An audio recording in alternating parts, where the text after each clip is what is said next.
What is the loneliest you've ever felt? So I actually recently lost my dad. Just a few months ago. So it's been really lonely. I had my sister, but it's thank you.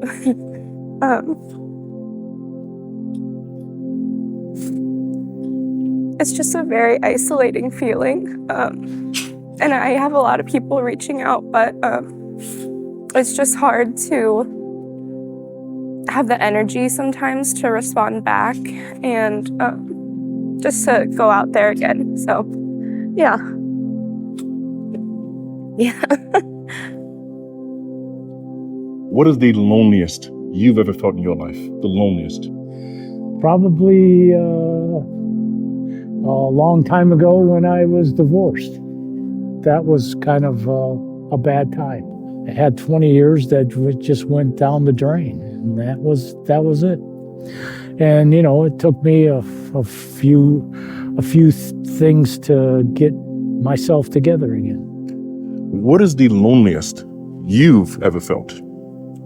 I think it was a couple years ago after my first breakup. I just felt like, what is life? What is the point? Like, you start to have this existential crisis.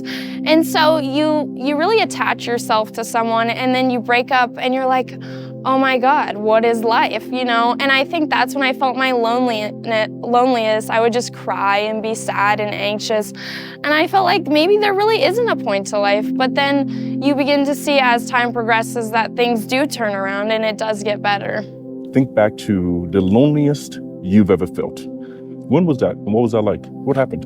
I feel like maybe it was when I was 11 or 12 and we moved back to the States from being overseas, and that was a big culture shock.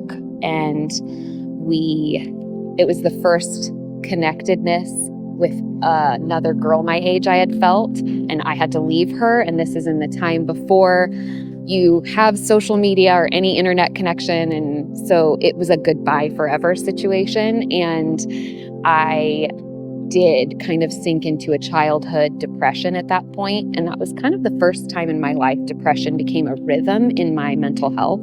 And acknowledging that back then helps me to not do that as much now. But that was probably one of the darkest times, that first time you experience a great sense of loss.